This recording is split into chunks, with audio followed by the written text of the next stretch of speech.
नमस्कार साथियों, आप सभी का स्वागत है क्रिक 98 न्यूज़ चैनल पर। साथियों, अंडर 19 वर्ल्ड कप 2024 की शुरुआत 19 जनवरी से हो गया है।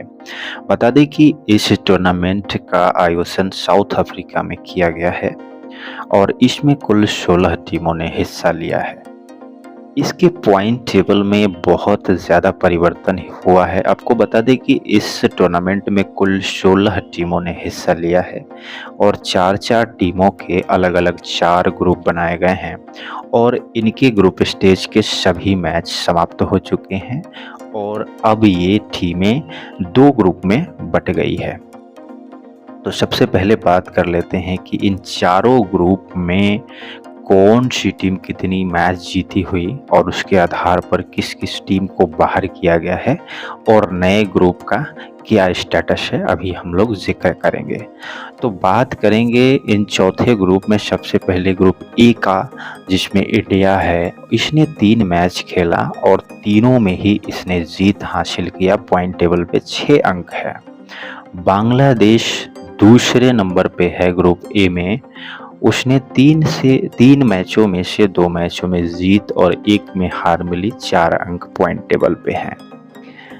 आयरलैंड 3 मैच खेला, 1 में जीत मिली, 2 में हार इसे मिला और पॉइंट टेबल पे 2 अंक इसके हैं। यूएसए यानी यूनाइटेड स्टेट ऑफ अमेरिका, इसने 3 मैच खेला और तीनों ही मैचों में इसे हार का सामना करना पड़ा और पॉइंट टेबल पे इसके 0 अंक हैं। ग्रुप बी की बात करें तो इसमें साउथ अफ्रीका टॉप पे है, जिसने 3 मैच खेला और 2 मैच इन्होंने जीता, 1 में हार मिली। पॉइंट टेबल पे इसके 4 अंक है। इसके नीचे इंग्लैंड है, जिसने 3 में से 2 जीता, 1 हारा और पॉइंट टेबल पे इसके भी 4 ही अंक हैं। उसके बाद आता है वेस्ट इंडीज, जिसने 3 में से 2 जीता और 1 में इसे भी हार मिला। पॉइंट टेबल पे इसके भी 4 अंक है। और सबसे नीचे ग्रुप बी में स्कॉटलैंड है, जिसने तीनों मैच को हारा। इसके पॉइंट टेबल पे 0 अंक है। ग्रुप सी में सबसे टॉप पे ऑस्ट्रेलिया है। तीनों मैच इसने जीता है, 6 अंक है पॉइंट टेबल पे।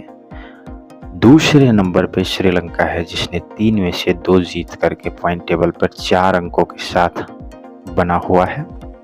जिम्बाब्वे 3 में से 1 जीता है, पॉइंट टेबल पे इसके 2 अंक है। नामीबिया ने कोई भी मैच नहीं जीता है और पॉइंट टेबल पे इसके अंक 0 हैं।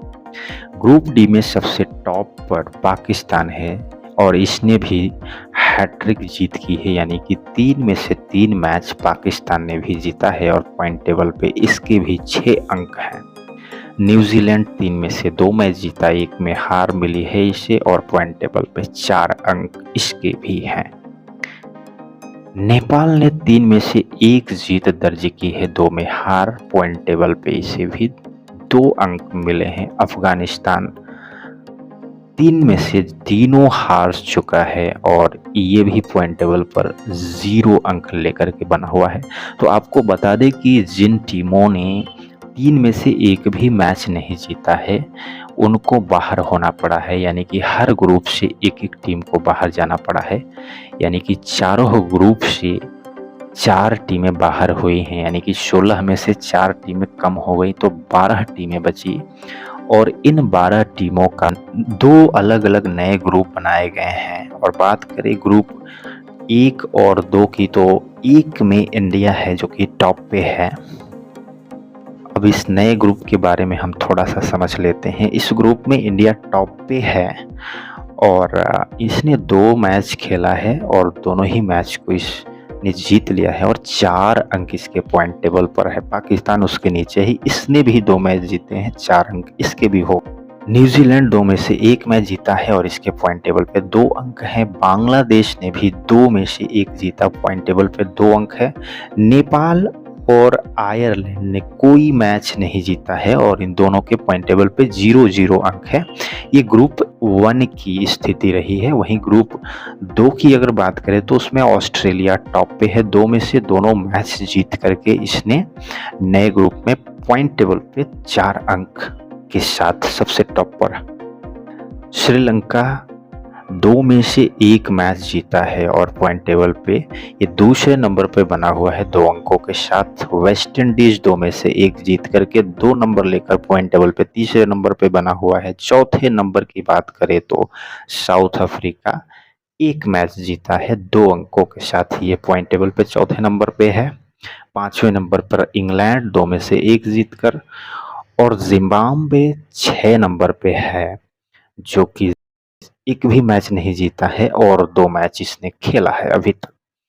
तो साथियों, ये रही ग्रुप स्टेज, पहले ग्रुप से दूसरे ग्रुप तक आने की टीमों की सफर, और क्या स्थिति अभी तक इन टीमों की है आप लोगों के सामने। देखना होगा कि किन 4 टीमों में सेमीफाइनल होने वाला है। टीम ग्रुप 1 से और 2 टीम ग्रुप बी से निकल कर के आएंगी और उन दोनों के बीच सेमीफाइनल का मुकाबला होगा।